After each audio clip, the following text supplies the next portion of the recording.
Good morning. Our topic for today is your merchandising operations.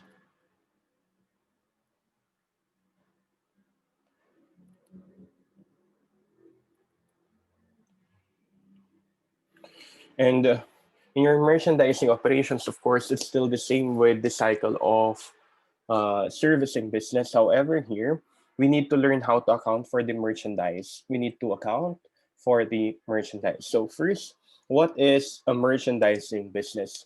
A merchandising business is a business operation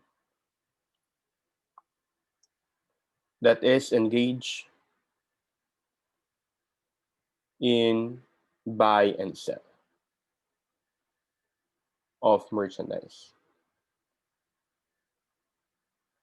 So it is a business operation that is engaged with the buy and sell of merchandise. So here we will learn that there are two main activities or two activities of a merchandising business. That is to buy merchandise and to sell merchandise. So later we will learn regarding your purchase operations and sale operations. Purchase operations and sale operations. Next is, what is this merchandise? This merchandise is known as your goods available for sale in the ordinary course of the business. So what do we mean ordinary course of the business? When we say ordinary course of the business, this is the main nature of the business. So it is the main operation of the business. So if ever we have these goods that is always for sale in the nature of our business, then we call that merchandising operations. And that goods are called merchandise. And that's and that goods are called merchandise. Now, take note, we have two activities here. We have your purchase and we have your sale. Now, in accounting for a purchase and sale, we have this inventory system. So what are these inventory systems? So to account for your purchase and sale, we have two inventory system. This is your perpetual method and your periodic method. Perpetual and periodic method. So under your perpetual method, here we will record each buy and sell transaction as to the changes in your merchandise inventory perpetually. So when we say perpetually, we will keep a detailed record. So there is a perpetual record of changes in merchandise inventory. So in every purchase or every sale, we record it. And these changes in merchandise inventory is of course recorded in our books. Recorded in our books. So perpetual record of changes in merchandise inventory. So what are the details as to the change in merchandise inventory? Every time there is a purchase or a sale, we record a change in your merchandise inventory. While in a periodic, what happens is we only determine the value of inventory at the end of the period. Okay, it is called perpetual because there is always a recorded change. Perpetual, a detailed record of change. Periodic, we will only determine it because we look at the value of the inventory at the end of the period. At the end of the period. So let's start now with our purchasing transaction. Let's start now with our purchasing transactions. So first, we have your normal purchase. So what is this normal purchase? This is the purchase of inventory for sale. Purchase of inventory for sale. So remember, we have two methods. We have your perpetual and periodic. So what is the journal entry? If there is a normal purchase under perpetual, our entry is debit merchandise inventory,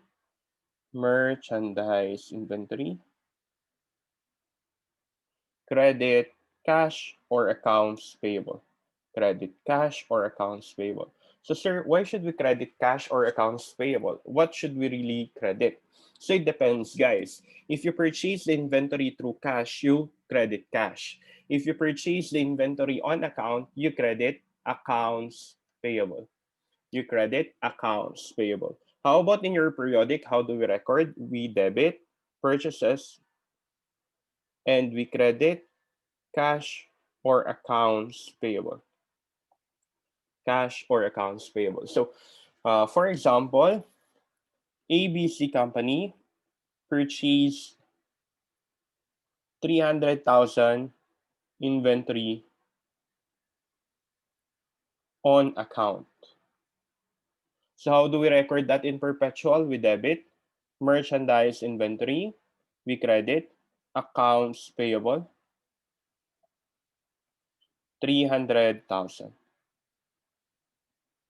And in your periodic, how do we record it? We debit purchases, we credit accounts payable 300,000. Okay? So in a normal purchase, we record the purchase of inventory for sale by either debiting merchandise inventory for perpetual or debiting purchases for periodic. Take note, okay? So as you can see here, we have difference as to the account title use. So kindly please mag-ingat kayo if ever you will record transactions regarding inventory or merchandise inventory. Next, the item of your purchase, return of purchase goods. Return of purchase goods. So what is this return of purchase goods? So there is a return of purchase goods if ever the goods purchased are defective, not based on the order or different quality. So for example, we are the buyer, we are to purchase goods, and then what we do is we want that whatever we purchase as advertised, we will get it. But what if the goods, when it was already delivered to you, is defective, or it is not based on your order, other item was sent to you instead of your order, or it is a different quality, meaning it is of lower quality, then what do? We try to return the goods. The goods. So how do we return your goods? So in returning goods, of course, there will be a decrease of your merchandise inventory. So in returning goods, there will be a decrease on your merchandise inventory kasi nga ibabalik natin. So may binili tayo, hindi siya okay para sa atin, so ibabalik na lang natin. So pag ibabalik natin yan, what is the entry? So it depends again whether it is perpetual or periodic. Perpetual or periodic. So under perpetual, we just debit accounts payable or cash and credit merchandise inventory. Under periodic, we debit accounts payable or cash, we credit purchase return. Guys, take note in perpetual, every transaction is recorded to merchandise inventory. Lahat merchandise inventory. While in your perpetual, iba't iba yung tawag sa kanya. So may purchase return, may purchase discount, etc. Okay? So return of purchase goods, goods purchased are defective or not based on the order specification or of different quality. So normally, the problem will provide you the goods previously purchased was returned, blah, blah, blah. Okay, so that means there is a return. And how do we record it? Debit accounts payable, cash, credit, merchandise, inventory. Accounts payable, cash, credit, purchase, return for periodic. Okay, let's have an example. So ABC company returned 30,000 of the goods previously purchased for being defective.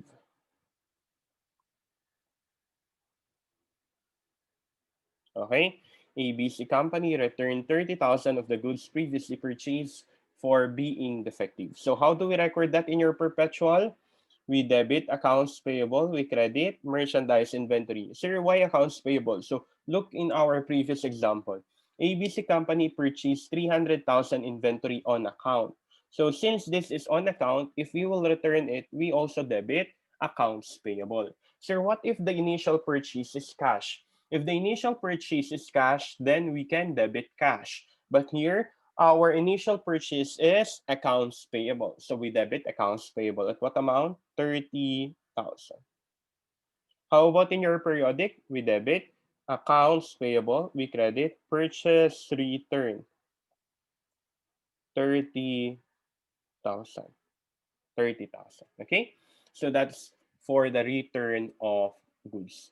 That's for the return of goods. Okay? So this normal purchase and return is easy. Your problem lies now if ever there is a discount on purchase goods. Discount on purchase goods. Okay, so problem now lies if there is a discount on purchase goods. What is this discount on purchase goods? This discount on purchase goods are series or amount of discount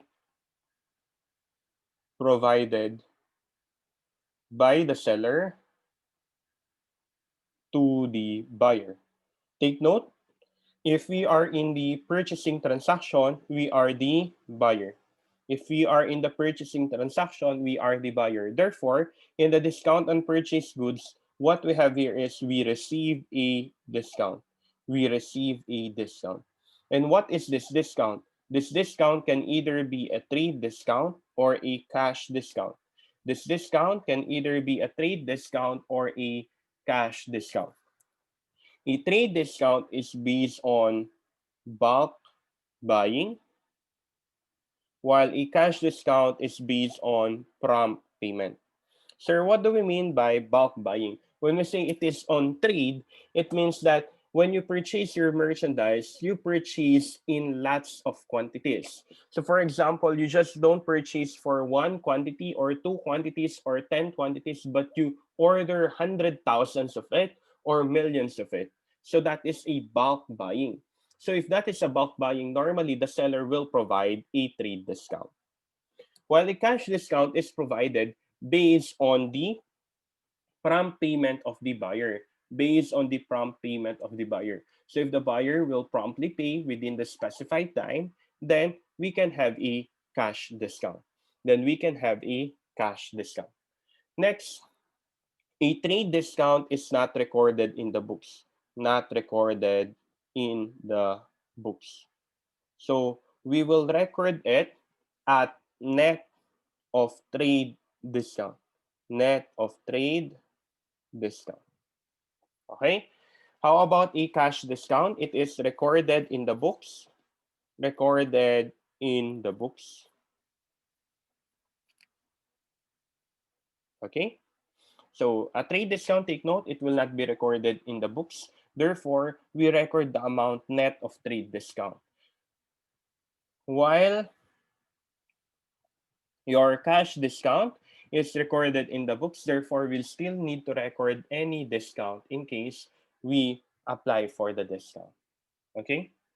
Next, this is conditioned as to the bulk purchase. This is conditioned on the bulk purchase.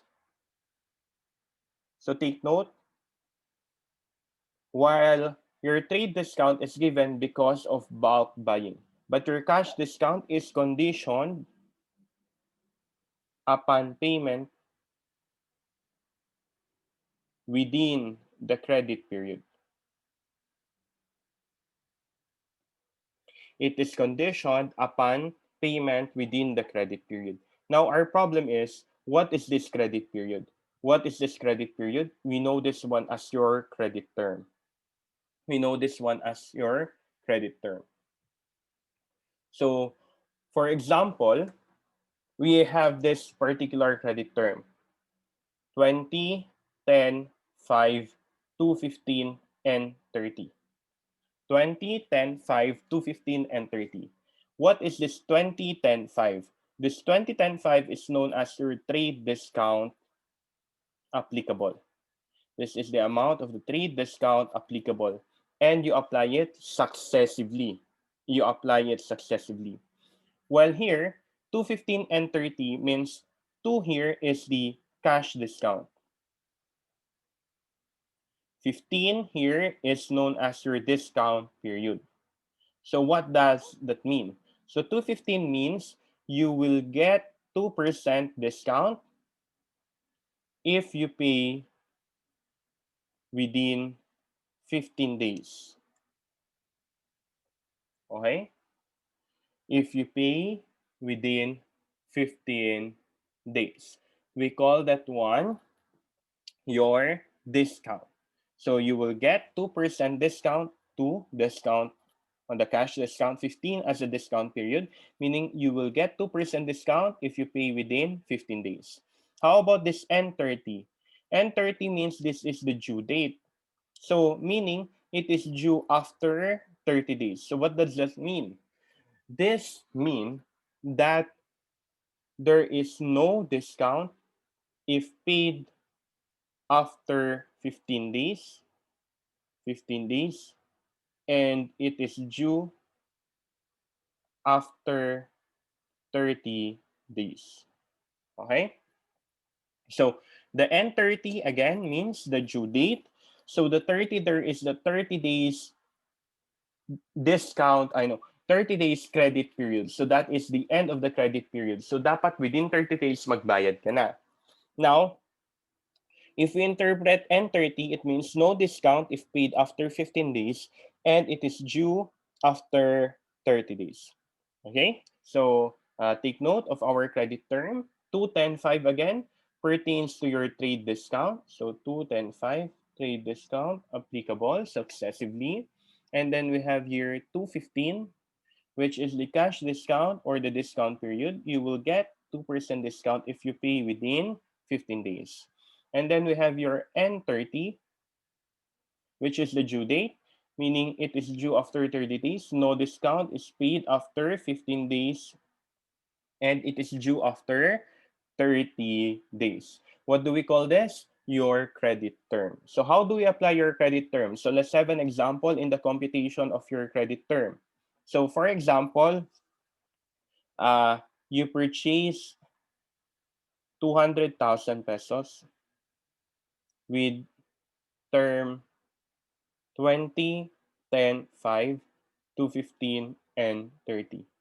20, 10, 5, 2, 15, and 30. So how do we record the amount of our purchase? So take note, guys, we said here that your trade discount should be should not be recorded. Therefore, what we do is we remove it.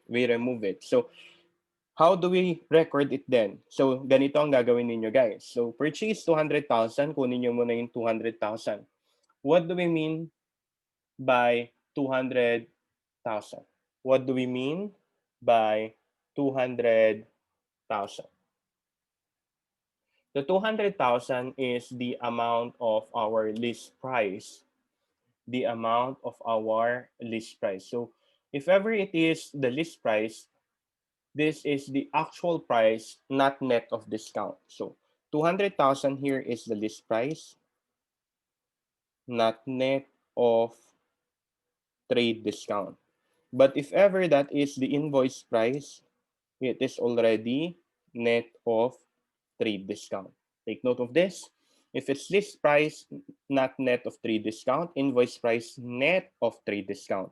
So let's assume that the 200,000, so first assumption letter A, the 200,000 is the list price. 200,000 is the list price. How do we record it? First, we get for the list price 200,000. Multiplied by the first trade discount, so 1 less 20%, so this is 80%. So this is the remainder after the first trade discount. So 200,000 times 0.8, we have 160,000. Multiplied by the second trade discount, you get 1. Di ba? Okay na yung 20. 10 na yung next. So less 10% naman ngayon. So this will give us 90%. So 160,000 times 90% will give us 144,000. So this is the remainder after the second trade discount. We apply now the third trade discount, that is 1 less 5%. So this is 95%. So 144,000 times 95% will give us 136,800. We call this one your invoice price. Nasundan? So if ever we have here 200,000 is the list price, we need to deduct all the trade discount to get for the invoice price. So our invoice price is 136,800. So how do we record now the purchase? It depends whether it is a periodic or perpetual. If it is perpetual, we debit merchandise inventory, we credit accounts payable, 136,800.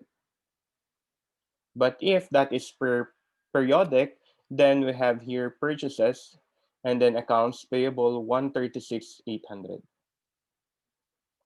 Clear? Okay, about assumption letter B. What if the 200,000 is the invoice price? What if the 200,000 is the invoice price? If the 200,000 is the invoice price, what we do here is we do not need to deduct, no need to deduct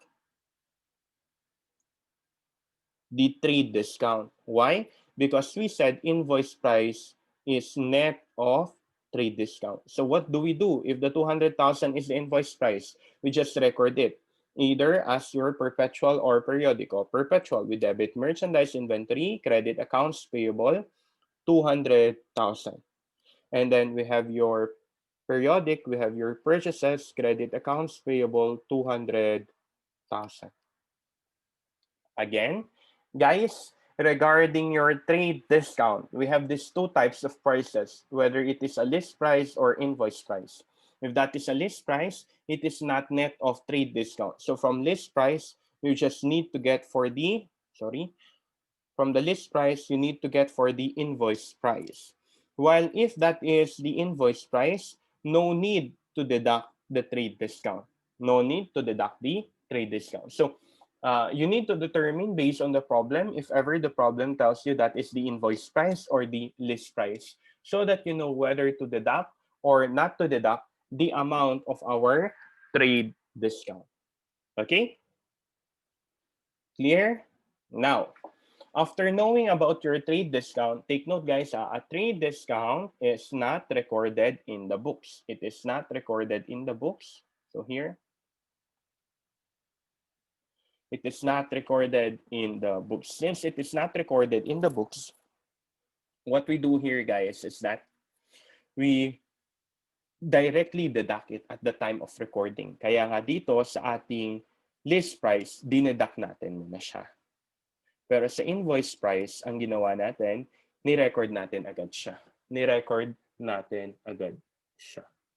Okay? So, I hope we are clear regarding list price and invoice price. Okay. Now, we account for our cash discount. So, how do we account for your cash discount?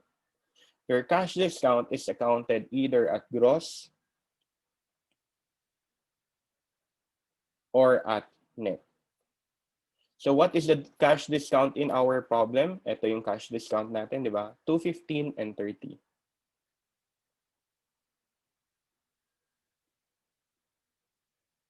If that is gross, the purchase is recorded at gross of invoice price. If that is net, purchase is recorded at net of invoice price. So what do we mean by net of invoice price? The cash discount is already deducted. The cash discount is already deducted. Okay. So, balikan natin yung example natin. So letter A, if 200,000 is the list price, and letter B, if 200,000 is the invoice price. Okay? And then we will get for the invoice price. So what is the invoice price in letter A? 136,800. For letter B, what is the invoice price? 200,000. Now, if we record this at gross, we still record it at 136,800. But if we record it at net, we need to deduct the cash discount. So if our invoice price is 136,800 less cash discount, so this is 1 less 2%. So we have here 98% remaining. Then our net price is 136,800 times 0.98. We have 134,064. Okay. How about here? If 200,000 is the invoice price, if 200,000 is the invoice price, how do we record the gross? The purchase is recorded at gross, here at net. So if that is gross, we still record it at 200,000. If that is net, then we record it net of the cash discount of the invoice price. So if our invoice price is 200,000, if our invoice price is 200,000, less the cash discount. How do we deduct the cash discount? 100% less the cash discount percentage. So 1 less 2%, so 98%. So 200,000 times 98% will give us 196,000. And then how do we record it now, sir? Still the same recording. So if that is perpetual, you just record merchandise inventory, credit accounts payable. If that is periodic, you debit purchases, credit accounts payable. Okay. So again, in accounting for trade discount, we must determine first if that is the list price or invoice price. If that is the list price, we need to deduct the amount of trade discount before recording. If that is the invoice price, before recording to get the invoice price. So once there is already an invoice price, you need to determine the accounting for cash discount. Is it gross method or is it net method? If that is gross method, you record the purchase at invoice price. If that is net method, the purchase is recorded at net of invoice price over the cash discount. Clear? Okay. So again, trade discount, we look whether that particular price is the list price or invoice price. If that is a list price, you deduct the amount of the trade discount before recording to get for the amount of invoice price. If that is the invoice price, you have a problem regarding the accounting for the cash discount, whether gross or net. If that is gross, you debit the purchase or the merchandise inventory at the invoice price. If that is net, you net it out of your cash discount. Okay, so I hope you followed our example a while back. Let's try to have another one example. Purchase 400,000 inventory with terms 25, 25, 15, 3, 20, and 45. Okay. So purchase 400,000 inventory with terms 25, 15, 320, and 45. So we have here again a trade discount, and we have here your cash discount. So how do we account for it again? It depends whether the 400,000 is the invoice price or the list price. If the 400,000 is the invoice price, we do not have a problem. So we need to determine whether it is already gross or net. If it is gross, we just record it at 400,000. If that is net, we need to net it at the amount of the discount. So 400,000 times 1 less the cash discount of 3%. Then we have here 400,000 times 97%, 388,000. But if that is the list price, we need to deduct first the trade discount. So 400,000 less first trade discount. So we have 1 less 25%. So this is 75%. So this is the remainder after the first trade discount. So 400,000 multiplied by 0.75, 300,000. Next, we get for the second trade discount. So 1 less 15%. 1 less 15%. So this will give us 85%. So 300,000 multiplied by 85% is 255,000. 255,000. So this is now our invoice price. Now, after getting the invoice price, we now get for the gross or net, whether it is recorded at gross or net. If that is recorded at gross or net, then if gross 255, if net, net of discount. So we have 255,000 multiplied by 1 less 3%. 1 less 3%, so 0.97. 255 or 255,000 times 97% will give us 247,350. Now, after determining the amounts, guys, hindi yan lahat lalabas sa problem. So, isa lang. So, pwedeng yung 400,000 invoice price na, pwedeng list price yan. So, ano yung mga combinations natin? Invoice price at gross, invoice price at net. Pwede ring list price at gross. Pwede ring list price at net. Okay? So, kailangan tingnan natin kung ano yung combination para alam natin kung anong amount. So, if that is invoice price at gross, ito lang yung gagawin mo. Invoice price at net, ito naman ang gagawin mo. List price at gross, ito ang gagawin mo. List price at net, ito naman ang kukunin mo. Sir, paano uli natin i-record? Depende kung periodic or perpetual. If that is perpetual, we debit merchandise inventory credit accounts payable. If that is periodic, we debit your purchases and we credit accounts payable. Okay? So that's how we will determine our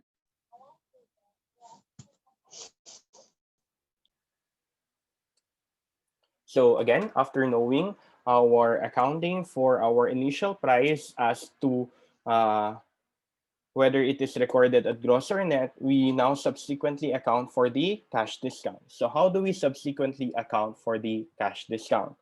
So to subsequently account for the cash discount, it depends whether the cash discount is taken or the cash discount is not taken. So what do we mean by a cash discount is taken? So in our example, we have here a discount period of 320, right? 320, meaning you will get 3%.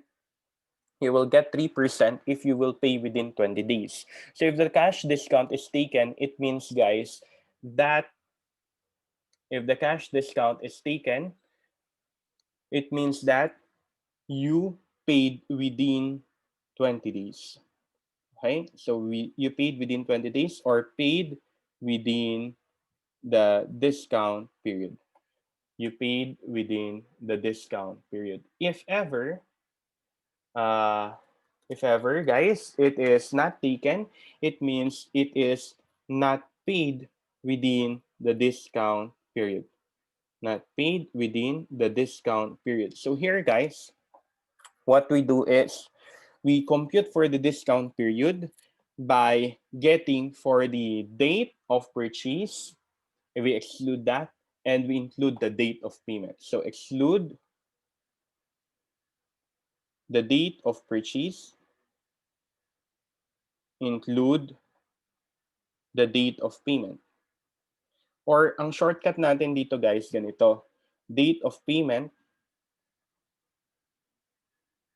less date of purchase within the discount period. Within the discount period. So i-check mo if ever that is 20 days or depende dun sa ating discount period. So for example, purchase on January 5, 2020. Terms 2, 15, and 30. What is our discount period? 15 days. 15 days. Paid January 16, 2020. Paid January 16, 2020. How do we account whether it is on the 15 days? So we just get for the date of payment, January 16, less the date of purchase, January 5. So this is 11 days.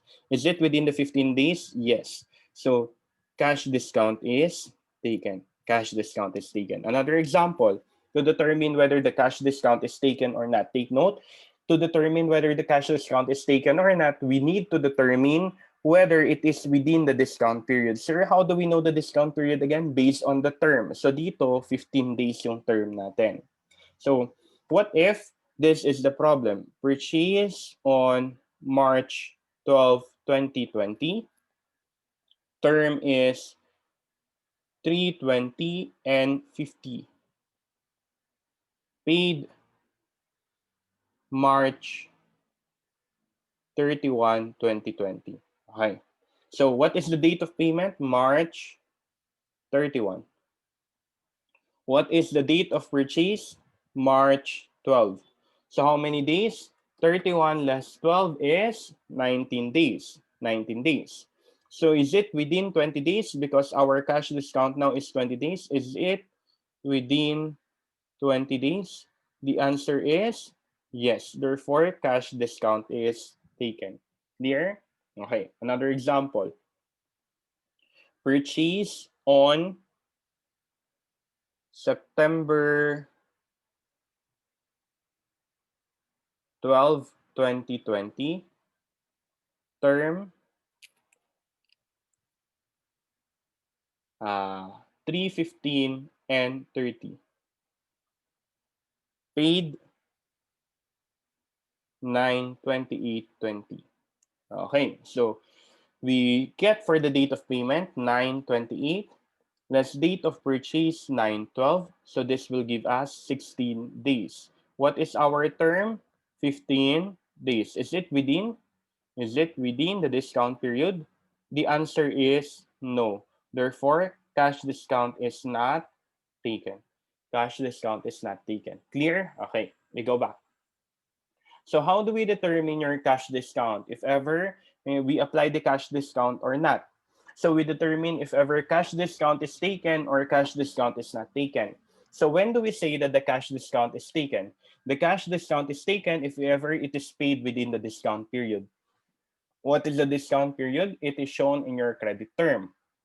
Now, how do we compute it? We exclude the date of purchase, include the date of payment. So in short, what you do is date of payment less date of purchase, and you determine if ever it is within the discount period. So we have several examples to determine whether it is within the discount period or not.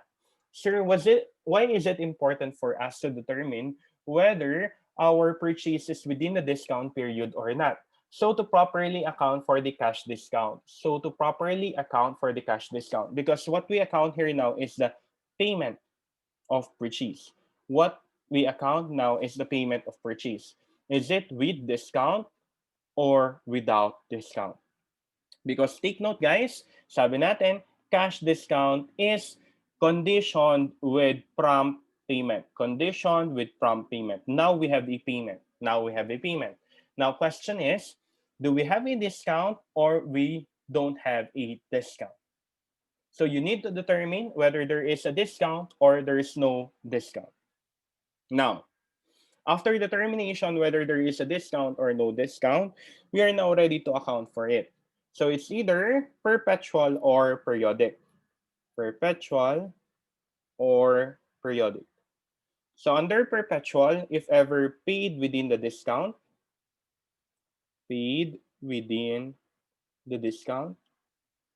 or paid outside the discount. So paid within the discount period or paid outside the discount period.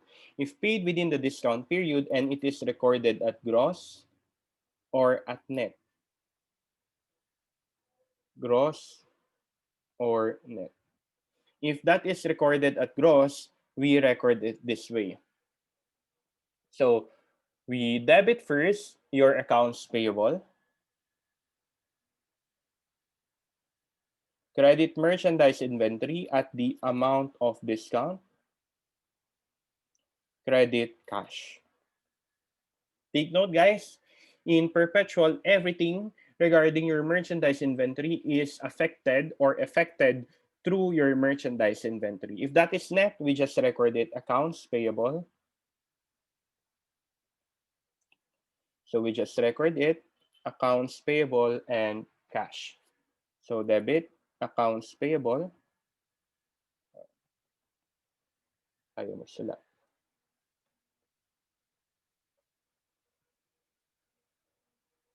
Okay. So we just debit accounts payable and credit cash if it is initially recorded at net. How about if ever we have here periodic? How do we record it?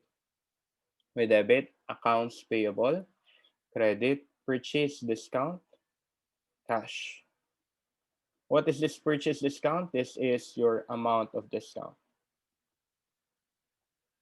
A purchase discount account is a contra discount or contra purchase account. Contra purchase account. Next, we have your net. We just debit accounts payable and we credit cash. Okay, let's have an example.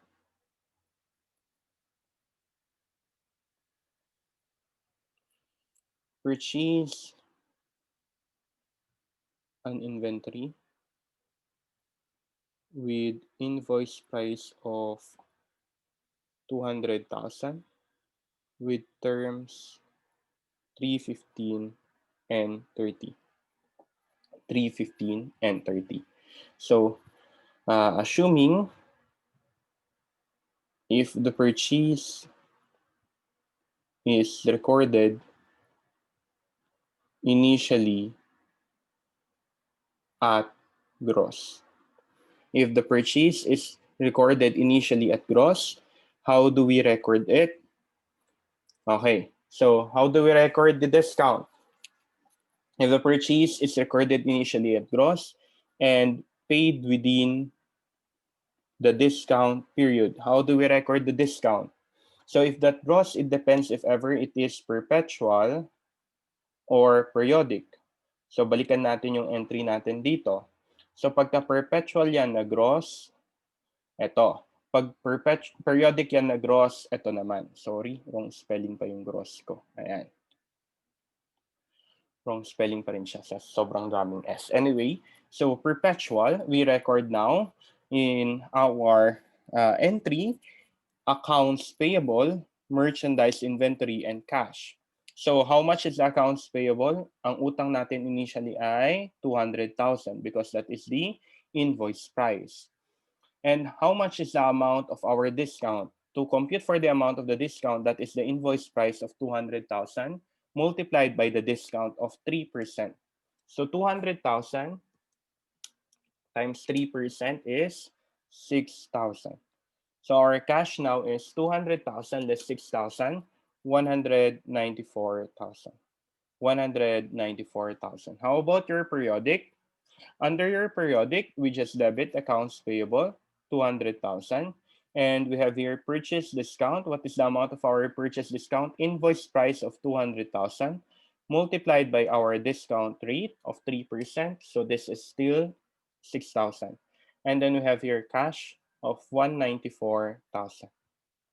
Cash of 194,000. Clear? Okay. So if the purchase is recorded initially at gross, and paid within the discount period. What if the purchase is recorded initially at net, paid within the discount period? Paid within the discount period. So let's look at net.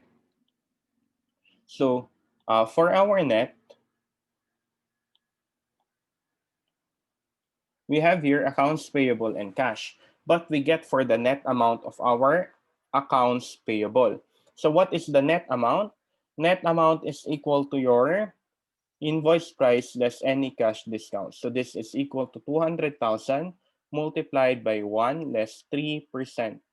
1 less 3%, this will give us 194,000. So this is the net. Remember, net, we need to deduct the amount of our discount. So how do we record it under perpetual and under periodic if in case it is initially recorded at net? So we look back on our entry, pareho sila, di ba? We debit accounts payable, we credit cash. We debit accounts payable, we credit cash. So what do? We just record it. So debit, accounts payable, credit cash, accounts payable, credit cash, amounting to 194,000. 194,000. Okay? So ayan.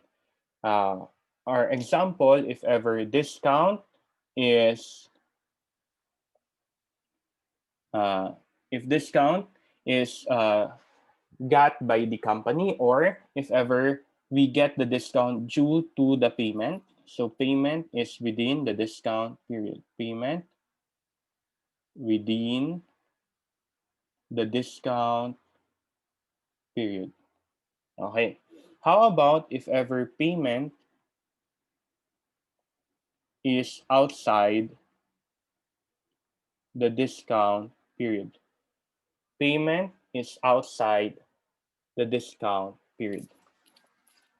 If the payment is made outside the discount period, what we do is we record the amount of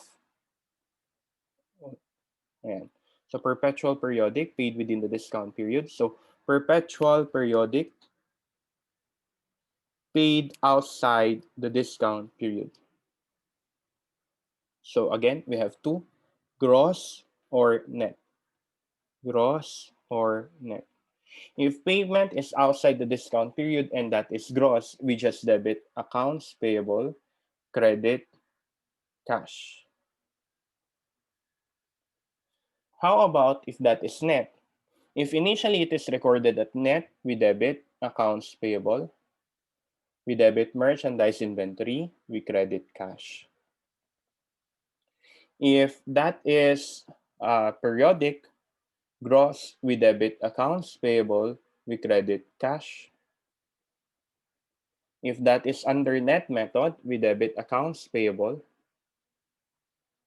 We have your purchase discounts loss, and then cash. What is this PDL again? Purchase discount loss. What is this purchase discount loss? This purchase discount loss is an adjunct account. So meaning if purchase discount decreases purchases, purchase discount loss increases purchases. Increase purchases.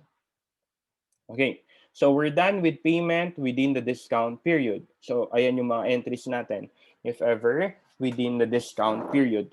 Now, what if it is outside the discount period? Ito naman yung entry natin. So we have here net, and we have here also your gross.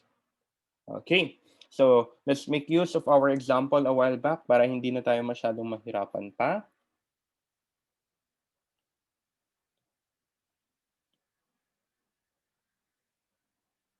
So this is our example. Purchase an inventory with invoice price of 200,000. So the first one, if purchase is recorded initially at gross, paid outside the discount period. Paid outside the discount period. Okay. So gross daw, paid outside. So ito yung gross natin, di ba? Ayan. So how do we record it? Periodic or perpetual? We just debit accounts payable, cash, accounts payable, cash. At what amount? At 200,000, the invoice price. Okay? So it is recorded at invoice price. Kasi nga, gross. How about if the purchase is recorded initially at net, paid outside the discount period. Paid outside the discount period. So we have here perpetual and we have here periodic. Perpetual and periodic. Paid outside the discount period. So how do we record it under perpetual? Accounts payable, merchandise inventory, and cash. So what is the amount of accounts payable? Here kasi it is recorded at net. What is the net amount again? The net amount is 194,000. The gross amount here is 200,000. So the accounts payable here is recorded at net, 194,000. And then we have here merchandise inventory and cash. So how much is our cash? Since guys, it is not paid within the discount period, hence we need to pay for the whole amount. So initially, ni-record mo lang siya at 194,000. Pero since hindi ka nagbayad within the discount, edi dapat wala kang discount. So magkano babayaran mo? 200,000. So ang babayaran mo pa rin ay 200,000. The difference now is the 6,000 merchandise inventory. How about if periodic siya? Pag periodic, tapos i-record mo siya at net with debit accounts payable, purchase discount loss, and cash. So we have your accounts payable, purchase discount loss, and cash. So how much is the accounts payable? It's still at 194,000 because nga, we recorded it at net. So how much is the cash to we paid? The 200,000, the amount of our accounts payable. Why? Because guys, here, sabi nga natin, although ni-record mo siya at net, ang talagang babayaran mo pa rin ay 200,000. Sir, bakit 200,000 yung babayaran namin? Kasi nga, hindi ka nagbayad within the discount period. You paid outside the discount period. So, we have here a purchase discount loss account, which is 6,000. Okay, let's summarize. So, if you paid within the discount period, what are the entries? Either gross or net. If you paid within the discount period, under gross, we have here your merchandise inventory decrease and purchase discount decrease. But if in case you paid outside your discount period, we have here your merchandise inventory increase and purchase discount loss increase due to the non-payment within the discount period. Okay, so always take note whether you paid within the discount period or outside the discount period, and whether you record it at perpetual or at periodic, and whether gross or net. So madami kayong kailangang isipin dito sa discount. First, the trade discount, whether it is list price or invoice price. Next, the cash discount, whether it is gross or net. Next, whether it is taken or not taken, meaning within the discount period or not within the discount period. Okay, I hope we are clear with this. So we're done now with purchase, normal purchase. We're also done with a purchase return, and we're done with a discount, whether it is a trade discount or a cash discount, and whether the payment is made within the cash discount or outside the discount period. Okay, so we proceed to the last item of our purchase. This is our freight. Last item of purchase is the freight. So we have here freight on purchase.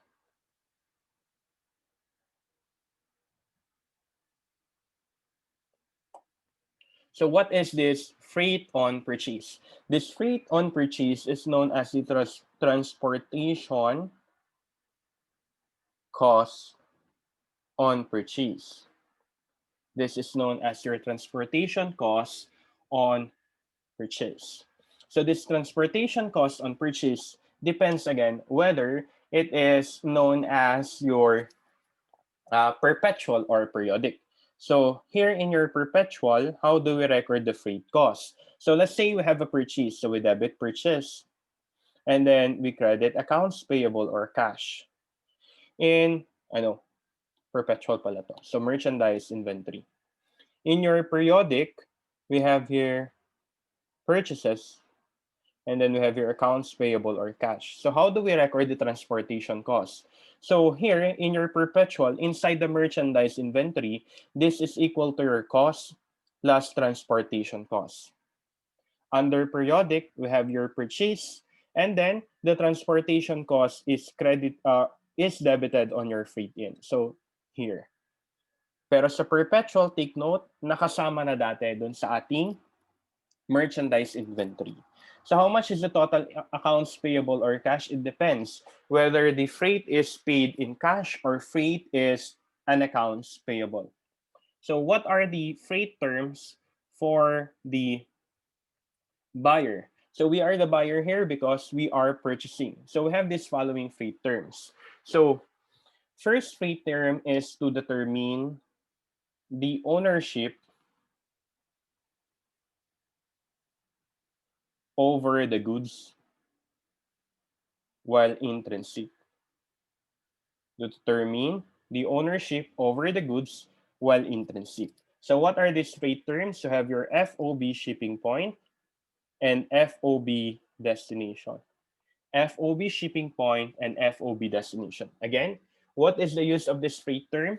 To determine the ownership over the goods while it is in transit. So when we say FOB shipping point, it means that the ownership transfers upon shipment. FOB shipping point, the ownership is transferred upon shipment. While your destination here, the ownership transfers upon destination or upon reaching its destination. Okay, so we are the buyer, right? We are the buyer. And this is the seller. Okay, so seller ships the goods and the buyer receives the goods. Okay, so since we are the buyer, guys, if that is FOB shipping point, ownership is start upon shipment. So dito pa lang, so this is FOB shipping point, guys. Upon shipment, until this, we have ownership already. That is FOB shipping point. Take note, FOB shipping point, the ownership transfers upon shipment. Therefore, we are the owner upon shipment. So buyer is the owner upon shipment and while it is in transit. Ito kasi yung in transit period niya. Tama? Okay. How about FOB destination? Under your FOB destination, the buyer becomes owner only upon reaching destination. So here.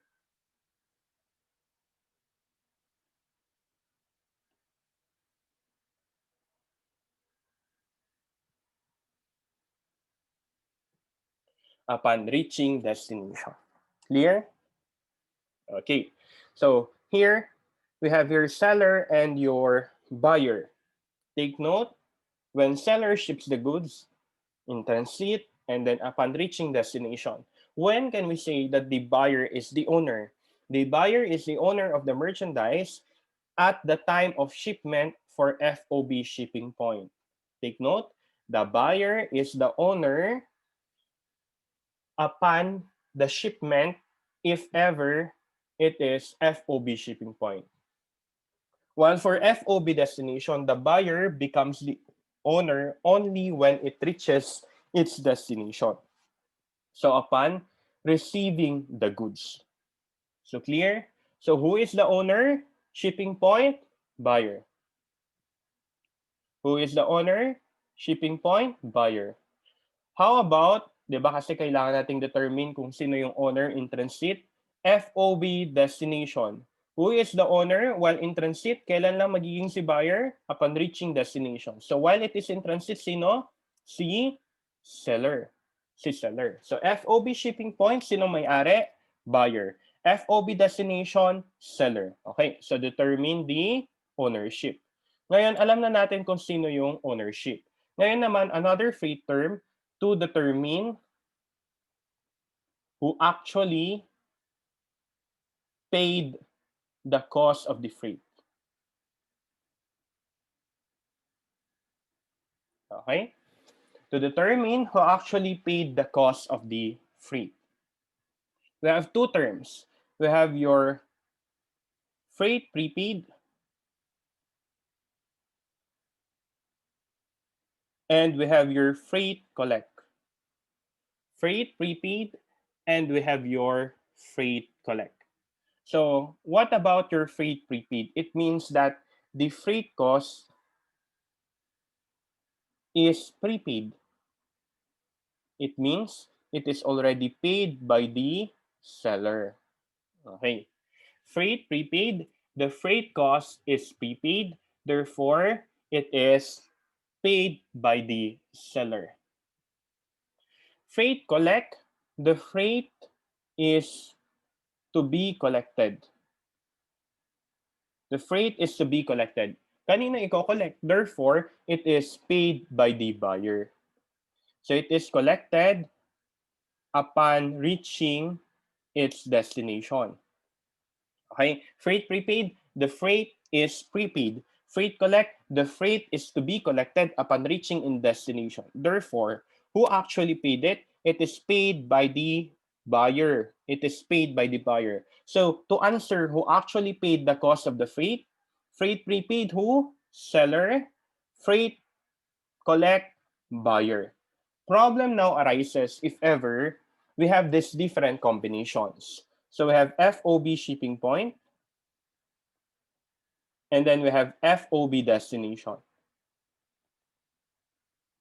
So first FOB shipping point, freight prepaid.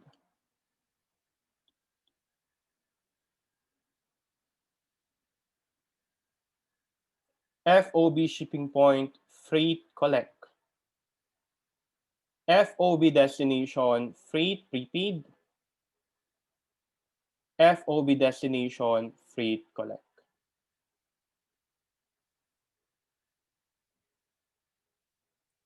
Okay, FOB shipping point, freight prepaid, FOB shipping point, freight collect, FOB destination, freight prepaid, FOB destination, freight collect. So who actually owns and who actually paid the freight?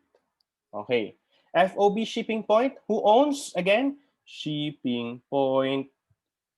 Okay, buyer, right? Buyer. FOB destination, who actually owns? Buyer or seller?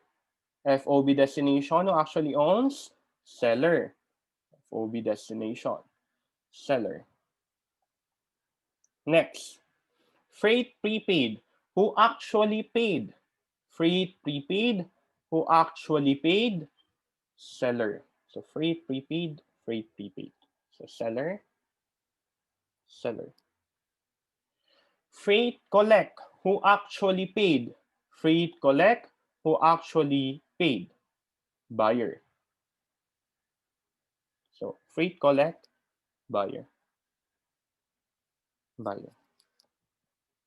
Okay? So ayan ha, we have these different terms. The first term that we learned is FOB shipping point and FOB destination. This determines who owns the goods while it is in transit. Sabi natin, FOB shipping point, the owner is the buyer. FOB destination, the owner is the seller. Now, we also have another shipping term. We have your freight prepaid and freight collect. What is the use of this particular shipping term? The shipping term determines who actually paid the cost of the freight. So if that is freight prepaid seller, freight collect buyer. Now, what if we combine these items as to shipping point, destination, prepaid, and collect? We have the following combinations. FOB shipping point freight prepaid, FOB shipping point freight collect, FOB destination freight prepaid, FOB destination freight collect. Now, we determine who owned and who paid. So how do we account for it? How do we account for it? So if ever we are in the purchase transaction, and we have FOB shipping point freight prepaid. FOB shipping point freight prepaid. Who owns the goods already? The buyer. Therefore, we have here a freight in. We have already a freight in. We own the transportation cost, meaning we should be liable over the transportation cost. So our entry is debit freight in for periodic for perpetual merchandise inventory. So periodic, freight in, perpetual merchandise inventory. But guys, who actually paid it in your FOB shipping point freight prepaid? Who actually paid it in your FOB shipping point freight prepaid? The actual person who paid it is the seller. Therefore, since the seller actually paid it, you have an additional accounts payable. So credit accounts payable.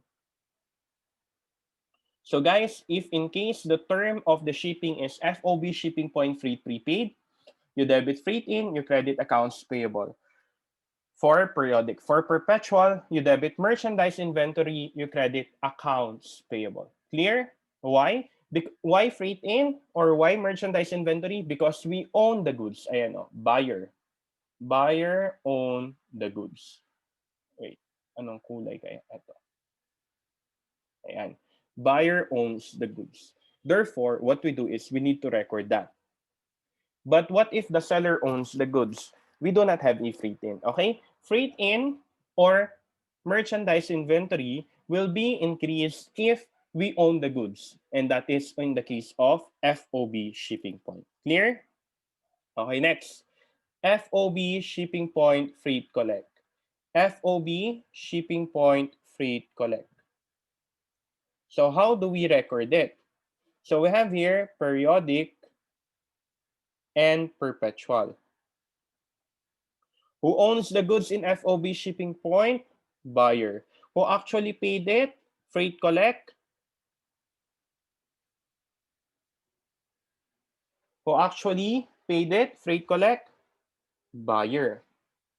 So how do we record it? How do we record it under periodic? Since there is FOB shipping point, we have your freight in for periodic and merchandise inventory for perpetual. And then we have your freight collect. Who actually paid? Buyer. So since the buyer paid, so we credit cash. Credit cash. And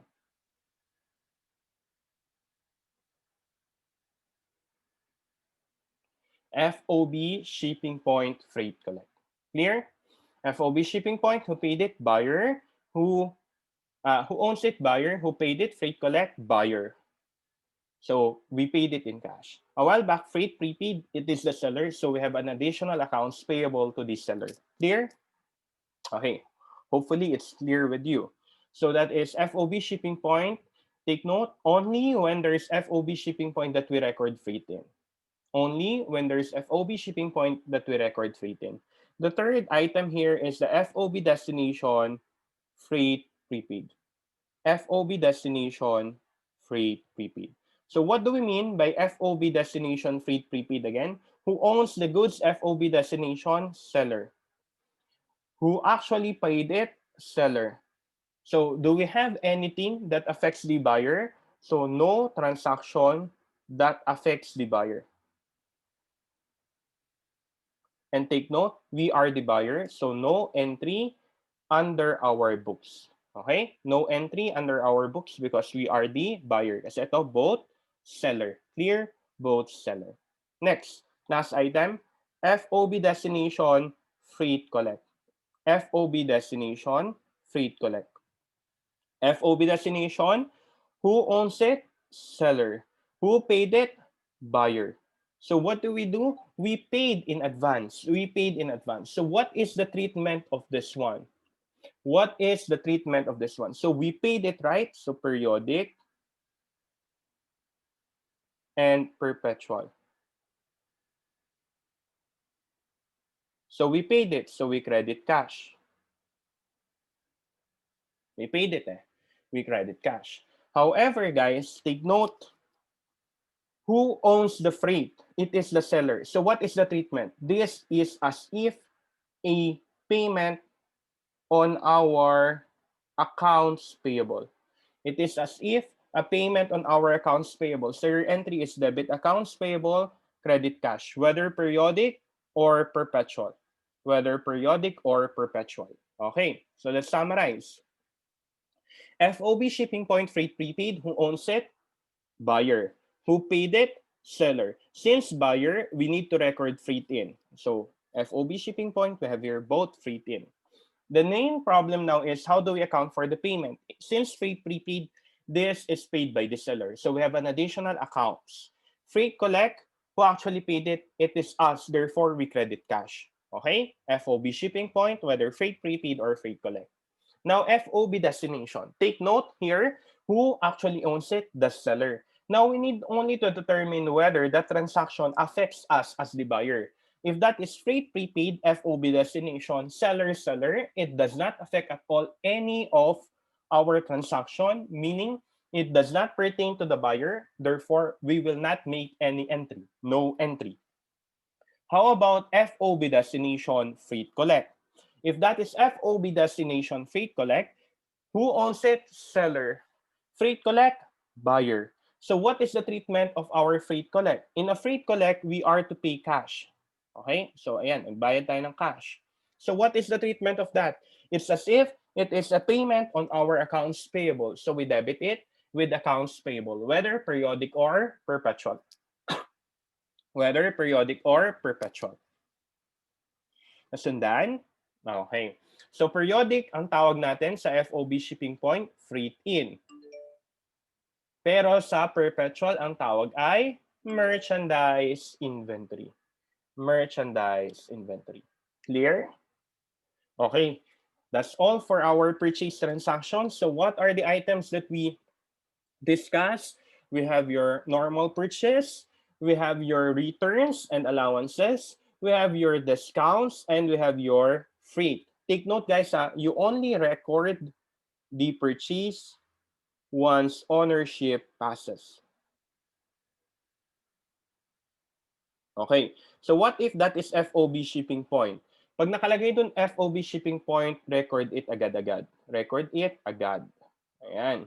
But what if FOB destination? When will you record the purchase? You will only record the purchase once you receive the goods. Nasundan? So how do we record the purchase with FOB shipping point and destination? Once the ownership passes. Therefore, FOB shipping point, upon shipment, ownership passes. Therefore, you record it agad-agad. You record it now. While for FOB destination, when will the ownership pass? The ownership will pass only when you receive the goods. Therefore, you only record the purchase once you receive the goods. Once you receive the goods. Clear? Okay, that's for purchase. We go now to our sale transactions. Sale transactions. So in our sale transactions, of course, we have, again, another part of our merchandising is your sale. Take note. Why? Because merchandising is buy and sell. Therefore, we can also record for a sale. So in our sale transaction, what are the different sale transactions? First, we have your basic sale. So whether it is periodic or perpetual, how do we record it? So in your periodic, to record the sale, we debit cash or accounts receivable and we credit sale. Cash or accounts receivable and we credit sale. So whether periodic or perpetual, we will have the same entry. However, problem now arises, guys, if as to the recording of the cost of sale, as to the recording of cost of sale. So what is the cost of sale? This is the cost of the merchandise sold, or you know this one as cost of goods sold. So under periodic, we do not have entry. We do not have entry. So no entry is made as to the recording of cost of goods sold. But in your perpetual, we have an entry. So we debit cost of goods sold, we credit merchandise inventory. We debit cost of goods sold and we credit merchandise inventory. That is as to our basic sale. Okay? Take note, guys, in your sale transaction, we record the sale the same with your periodic and perpetual. But there is a corollary entry or another entry that is the entry as to the cost of sale. So if that is a periodic, no entry. But in your perpetual, we debit cost of goods sold, we credit merchandise inventory. Nasundan? Okay. Guys, one thing that you need to learn here in your merchandising operations is how do we make our entries? How do we make our journal entries? That's why you need to focus on the journal entries at most, because most questions will follow your journal entries. And of course, what is the amount paid as to net or gross method, etc. Okay, so please focus and read your notes. Your notes is already provided to you. Andun na lahat. So kumbaga dinadagdagan lang natin ngayong lecture. Okay, so again, there is a corollary entry in perpetual, no corollary entry in your periodic. So for example, sold goods worth 300,000 for 900,000. How do we record it? Under periodic, we just debit cash 900,000, sale 900,000. In your perpetual, we debit cash, credit sale for 900,000, and then we also record our cost of goods sold, that is 300,000. So the goods is worth 300,000, so we debit cost of goods sold, we credit merchandise inventory 300,000.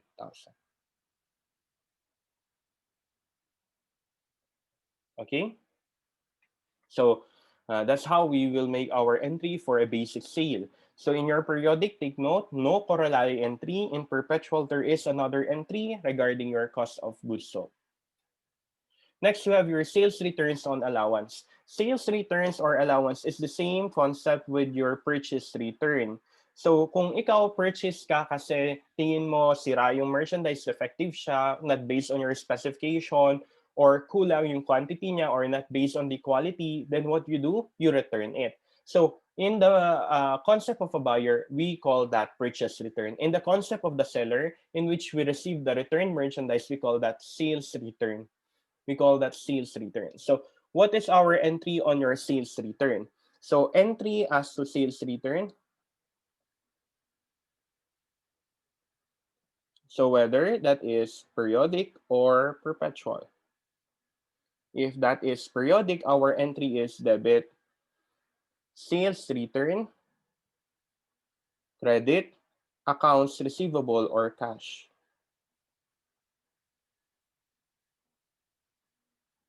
Next, under perpetual, we debit sales return still, and we credit AR or cash. Sir, what is the account title sales return? That is a contra sales account. Contra sales, meaning it decreases your sales. It decreases your sales. And then recording of merchandise returned. So to record the merchandise return, there is no entry as to periodic. Remember, we will only determine the inventory at the end. While you're perpetual, we need to record an inventory always. So to record it, we debit merchandise inventory, cost of goods sold. Merchandise inventory, cost of goods sold. So returned 30,000 goods with sales price of 90,000. Okay. So how do we record that sales return under periodic? We just debit sales return, we credit cash or AR, 90,000. And then how about in your perpetual? We debit sales return, we credit cash or AR for 90,000, the amount of sales return. And then we will record the merchandise return. How much is the merchandise return? 30,000 pesos. So how do we record that? We debit merchandise inventory, we credit cost of goods sold, 30,000. Clear? Okay. So again, in your sales return, this is just like your purchase return, however, on the part of the seller. Now, what are the entries here? First, the entry as to your sales return. And next is the entry as to the merchandise returned. So as to the sales return, the same entry for periodic and perpetual. But as to the merchandise and returned, no entry for periodic. There is an entry for perpetual. There is an entry for perpetual.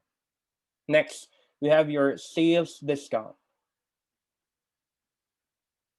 Sales discount. So what is this sales discount again? This is a discount due to either prompt payment or bulk buying, di ba? So, di ba discount natin, sabi natin, pareho lang din yan. Either trade or cash.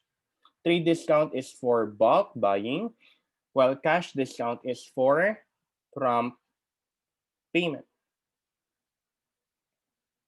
Okay, so still the same, trade discount is not recorded in our books, while cash discount is recorded in our books. Again, trade discount is not recorded, cash discount is recorded. The same siya guys dun sa alam natin kanina.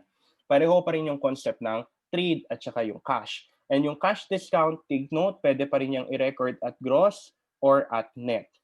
Trade, pwedeng ibigay yung price at invoice price or the list price. Pag list price yan, kunin mo na yung invoice price. Tapos account now for the cash discount. The same pa rin siya. But let's look at the entries. Ang mag-iiba lang ay yung entry. So let's have our entries. If ever discount, so ito naman, payment is received within discount period. Payment is received outside discount period. So we have two, either periodic or perpetual. Okay? So it's either periodic or perpetual, and either gross or net.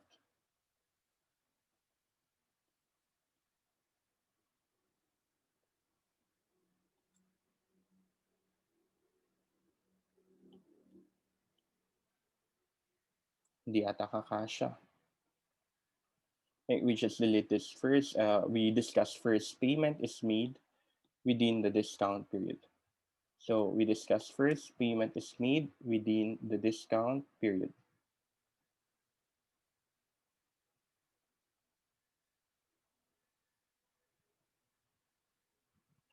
Okay, so if the payment is made within the discount period and we recorded our sale at gross or accounts receivable at gross, we just debit accounts receivable. We credit,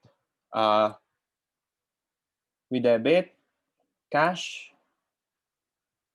We have sales discount and credit accounts receivable. The sales discount is the amount of our discount. This is the amount of our discount. That is equal to your price, selling price, multiplied by your discount rate. Alam nyo naman na yan. Naturo na yan kanina. Now, under your net, how do we record it? We just record it at cash and AR. Cash and AR. So how about in your perpetual? The same. The same lang ang ating entries. It's still cash, sales discount, and then we have your AR, and for net, we have cash or AR. If payment is within the discount period. If payment is made within the discount period. Take note, what we have here is sales discount rather than purchase discount. So, halos same pa rin siya. So, for example,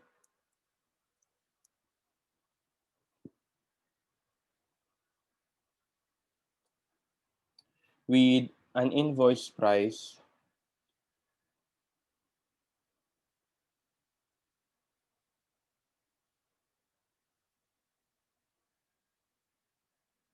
so sold goods with an invoice price of 300,000, terms 315 and 30. 315 and 30. So that is the price. The payment was received within the discount period. Initially recorded at gross. So here, within the discount period, and at gross. So let's record it. So gross tayo gross. So whether periodic or perpetual, the same entry, cash, sales discount, and AR. So how much is the AR? 300,000. That is the gross invoice price. Sales discount is equal to 3% of the 300,000. So 3% of 300,000 is 9,000. So the cash is equal to 300,000 less 9,000. So we have here 291,000. Here, okay. Next, how about at net? So we'll just copy here.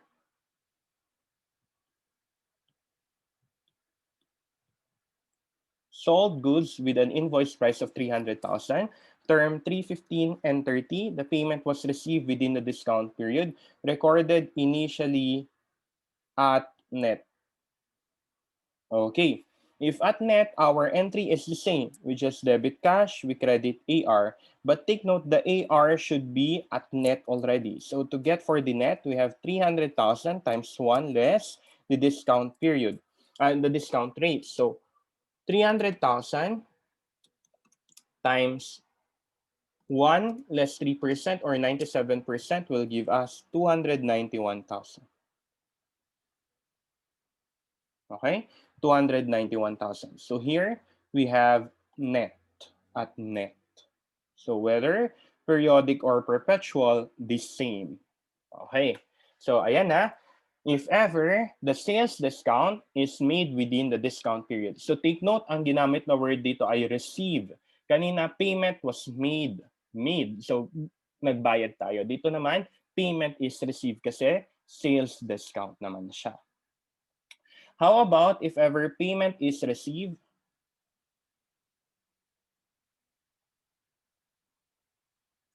outside the discount period? So we have here periodic or perpetual.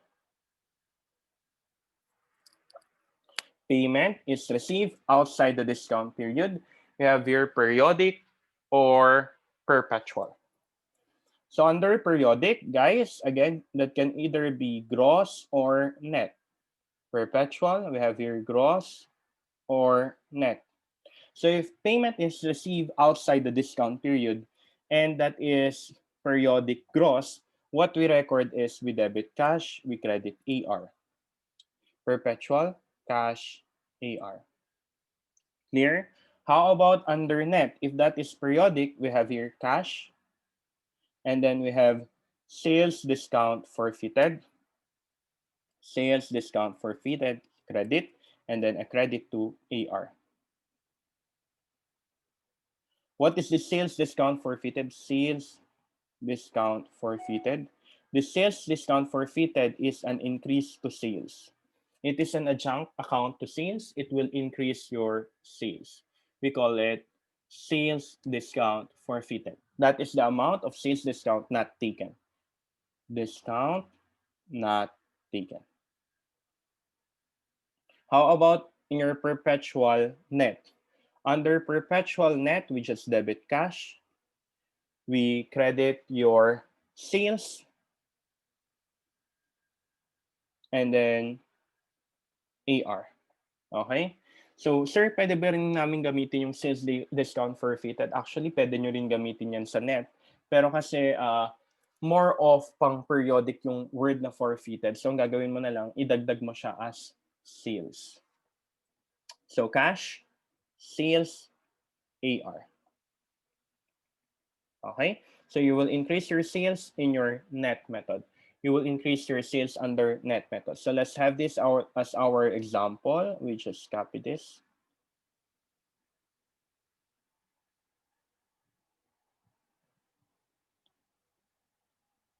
Okay.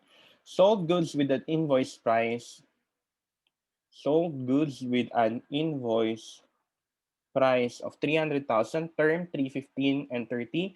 The payment is received outside the discount period.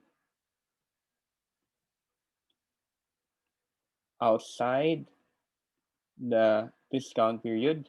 initially recorded at gross. So if it is initially recorded at gross, what is our entry? Debit cash, credit, AR.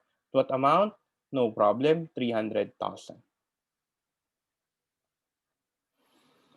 Okay? Outside the discount period, gross. How about if we are using net?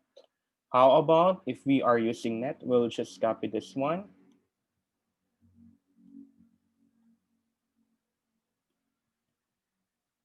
Okay. Sold goods with an invoice price of 300,000, term 315 and 30. The payment was received outside the discount period, initially recorded at net. So it is recorded at net.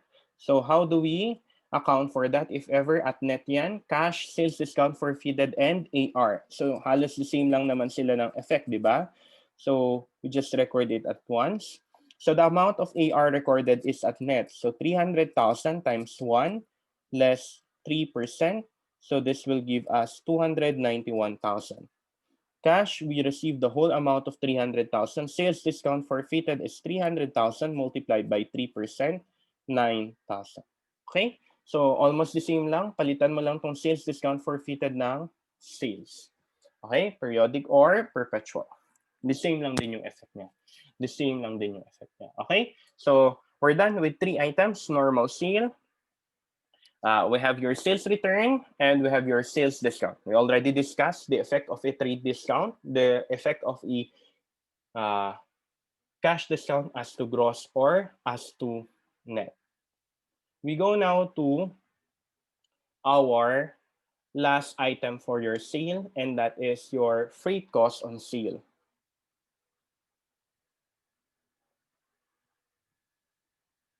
Okay, let's have a review on our freight cost. We go back on our freight cost. So, asan yung ating freight cost? Ayan.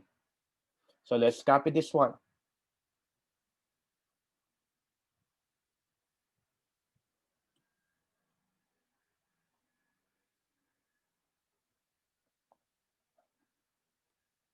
Since this is a sale, we need to determine the seller.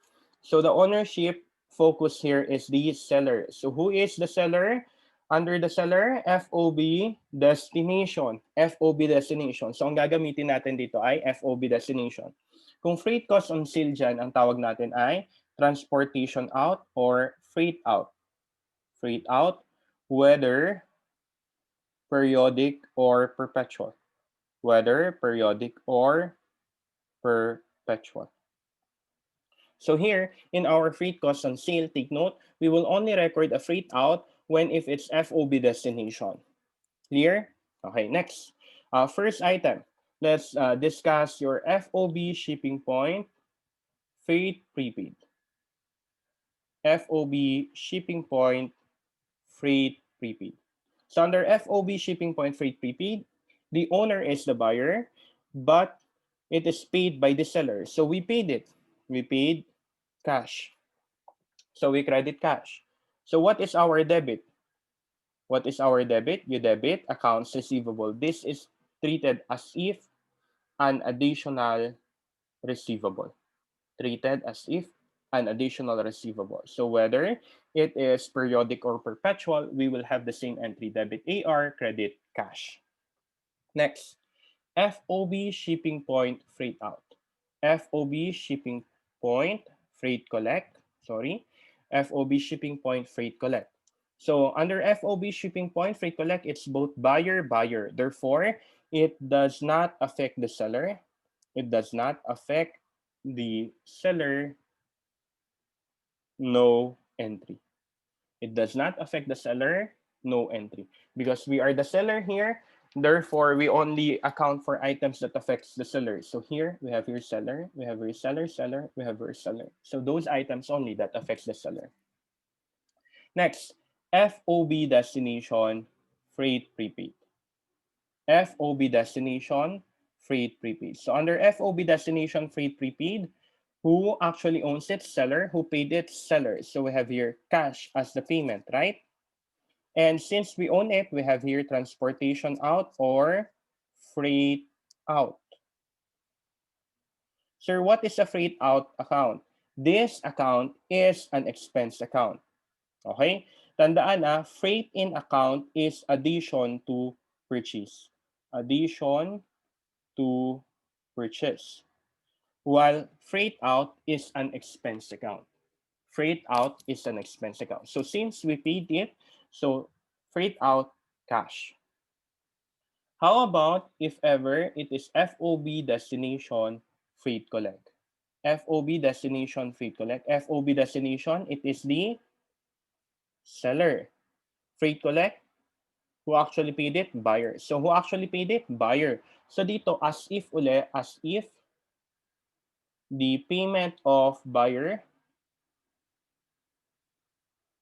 is a decrease on the receivable on the buyer. It is a decrease on the receivable on the buyer. So here, the freight collect, it will decrease our AR, but since this is FOB destination, we have transferred out or freight out item. So freight out, debit, credit, AR. Okay? So again, kailan lang tayo nagkaka-freight in? Pag FOB shipping point. Kailan lang tayo nagkaka-freight out on the part of the seller? FOB destination. Kailan uli magkaka-freight in on the part of the buyer? Pag FOB shipping point. Kailan magkaka-freight out on the part of the seller? FOB destination. Tandaan yan guys. Tandaan yan. Okay. Now, for our last topic, we need to determine the amount of our sales and the amount of our cost of goods sold. So sales is equal to your sales per se less sales return less sales discount less sales allowance plus sales discount forfeited. Okay? This is known as your net sales. So pag-a-add nyo lang yan. Tandaan nyo lang yung formula. Sales plus sales return plus sales discount plus sales allowance plus sales discount forfeited. How about your cost of goods sold? Your cost of goods sold is equal to your beginning inventory plus net purchases less ending inventory. Sir, given ba yung beginning inventory? Yes. Ending inventory? Yes. Sir, how about net purchases? How do we determine? Net purchases is equal to this. So we have here your purchases less purchase return less purchase discount less purchase discount forfeited. And then we have your freight in. This is your total net purchases. Total net purchases. So, ayan siya. Okay? So, paano mag-compute ng sales? Ayan siya. Cost of goods sold, ayan na rin. How to compute for net purchases? Ayan na rin. Ngayon, guys, ang gagawin natin is we need to also account for gross profit or gross margin. So, how do we compute for your gross profit or gross margin? That is your net sales less cost of goods sold. We have your gross profit or gross margin. Sir, paano naman pagka ang binigay ng problem is gross margin percentage? The gross margin percentage is equal to your gross profit or gross margin divided by your net sales. Yan yung gross margin percentage. Okay? So pagka yan yung mga tanong, kailangan alam natin siya. Normally, formula-based lang yan. So kailangan sundan natin yung formula. Sundan natin yung formula. Okay? As to adjusting entries, nandyan naman na sa handout ninyo. Closing entries, ayan na rin sa handout ninyo. Walang bago as to adjusting and closing, only as to the amount of your merchandise inventory. So alam naman na natin yung adjusting process, alam na natin yung closing process. Okay? That's it for our merchandising operations.